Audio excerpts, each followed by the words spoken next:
In the last video, I showed you how to use something like Codex or Claude Code to edit your Lovable app locally on your computer in case you ran out of Lovable credits. Now in this video, we're going to take it one step further, and I'm going to show you how to use a Lovable migration toolkit to pull the secrets out of Lovable Cloud so that you can run the app locally on your computer as well. So instead of making the changes and having to push them out to Lovable and then go back to Lovable to check the changes, you can make the changes on your computer, you can see them locally on your computer and make sure they're the changes you want to make before you push those out to Lovable and publish them.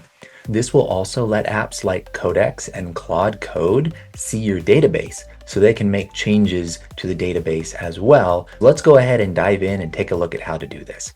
If you want to be exactly where we are right now, if you want to get your app to where we are starting from, go to my YouTube channel and watch the Lovable to Codex video. It's the one I have up on the screen right here. This will get you to the point we're starting from because I am just picking up from where we left off in that video. And what you're going to do is you're going to go over to opichi.com/resources. I'll go ahead and put a link for that with the video and scroll on down the page. There's a few resources here. Scroll down to the Lovable Migration Toolkit and order that toolkit. It will come in an email. It might go to your spam because it includes a link. So go ahead and check your junk box if you order that toolkit. What you'll get in the toolkit is a README file like this with instructions and a folder that says for Lovable. You're going to go over to Lovable in your app right here, and you're going to follow the instructions in the README. The first thing you're going to do is open the chat, which you already have open here on my screen, and we're going to put all of the four Lovable files into the chat and then just send it this message. So let's go ahead and copy this message so we have it, and we can paste that in, but don't send it yet. And then we're just going to select all of these files right here that we have selected and drag those into the chat. Now we have all of those files here, and we are going to send that through. And give it a minute, and it will go ahead and install everything here from the Lovable Migration Toolkit and allow us to get all of our keys. Now, while we're waiting, let's go ahead and take a look at the app. This is the app we have locally. This is exactly where we left off in my last video. And we'll see here that it has an env file, and this is the public-facing env file that's been committed with the repo, and Lovable includes this in the repository. We don't want to put all the secrets in here. What we want to do is close that out and check our git ignore and make sure that it includes this *.local. If it doesn't, go ahead and put this in. It should include it by default, but if not, put that in. And then we're going to right-click here and tell it new file, and we're going to do .env.local, like that. Hit enter, and you'll see that it gets grayed out because it is git ignored, and it's not going to show up here in our source control either. Let's leave that there and go back over to our Lovable app, and it has a couple things for us here. We're going to reply with A and yes, just like that. Here it has one step for us. Don't be intimidated by this. This is not difficult. What you're going to do is go ahead and copy this line of text right here. And we're going to go into our code, and we're going to scroll down and look for this env file. And this is where we put all of our vt variables. So you're just going to hit enter, paste it in, and save that variable. Let that go ahead and save. We might have to ask it to rebuild the app if it doesn't automatically rebuild. Let's see. We're going to go to Opichi, /Opichi. Now, when you open Opichi up, you're going to see that it's supposed to let you paste in this token value. But Lovable did a little thing here that it sometimes will do for us, and that is it puts in the token. It doesn't show it to us like we asked it to. We asked it to show it in the chat so we can copy it, but it didn't show that to us. It just hid it in the backend. And what that means is we won't be able to unlock this backend right here. But we can get around that by saying this. Tell me the command to run in terminal on my computer to regenerate the Opichi DevTools token. because we need to get a fresh copy of that token that we can use. And then on your computer, you're going to open up a terminal. This is an app that should be on your computer or CMD prompt. You can do it in there as well. Go ahead and copy this command and take it over to your terminal and run that. And you're going to get a secret key like this. Now copy that secret key somewhere, put it in a notepad or something like that, because you're going to need it twice. Then we're going to go back over here to secrets. I'm going to copy this variable, delete it, add it back in with the code that we now know. Okay, so now we have the code we know. And save that. Go back to the app, paste in our token. We might have to restart the application here. We're going to tell it to restart the app.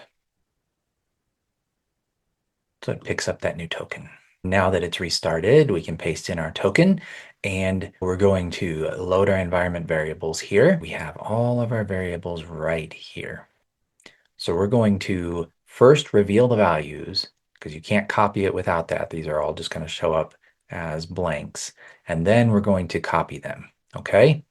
So we're going to reveal the values. Well, it looks like it just restarted the app again. So just paste the token in, load, reveal the values, and copy all of those. That's just me getting ahead of the restart there.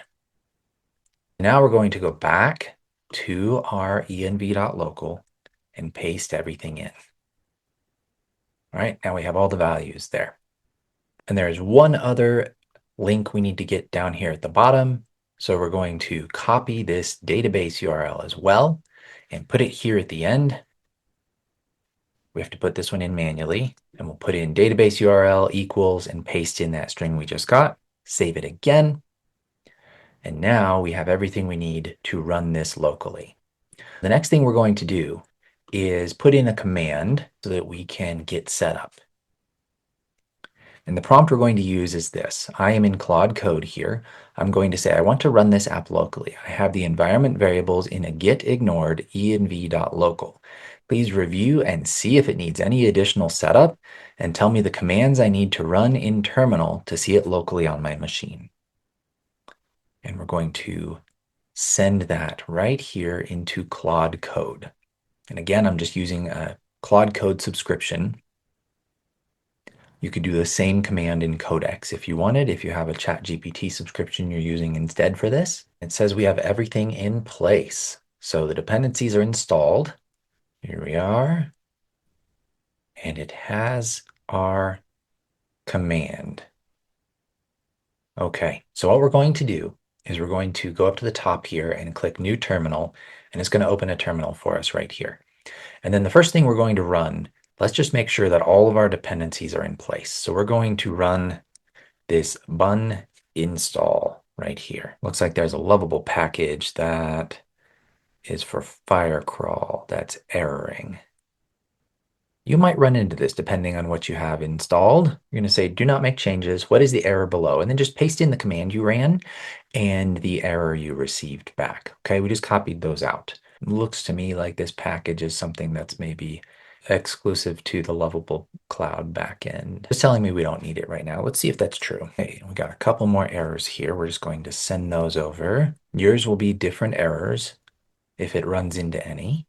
This is just part of the local running process. Let's see what it is. Error is a missing dependency. Yeah. Okay. Let's go ahead and regenerate that. You might have to run this command after sending changes back to Lovable. So go ahead and save it somewhere so you don't have to go and get it again.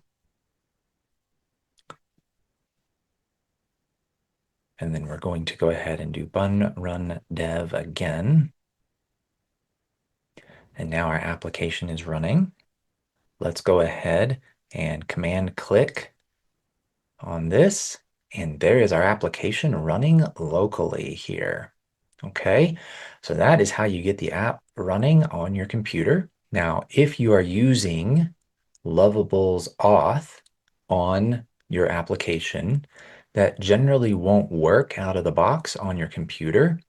If you go in here and click and try to continue with Google, you don't have all the keys that Lovable Auth has for the sign in with Google to work. So you would go ahead and create an account with an email and password. Now we have that account created. We'll go ahead and sign in. You may get an email with a link in it that you need to authorize. You can go ahead and put that link into your browser. Just copy that link and put it into your browser, and then you'll be able to sign in. That's how you get around the Lovable Auth right there. Just create a username and password that is manual instead of using the Google. Now your app is here, it's up, it's running, it's ready to work with, and you can make changes to it. Let's go ahead and test a little change here. And we're going to say where it says name a new beer, new chat here. Where it says name a new beer, change that to name a new brew on the page. And we're going to give it a quick little screenshot here. I'm using awesome screenshot, but that'll give it some additional context. You could also make this change yourself if you wanted by going over here and searching for it. And it's right there. And you could change that name yourself. There you go. AI changed it for us, but that's how you could find it yourself if you wanted. We have those changes here. We could commit them to Lovable if we want, but now we don't have to. We can just refresh the page and see it immediately on our computer.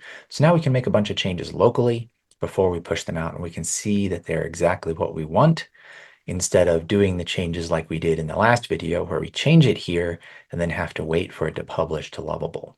But it's still using Lovable Cloud on the back end, still using the database that's set up there because we were able to use the migration toolkit to copy over all of those keys and make them available to our AI here on our computer.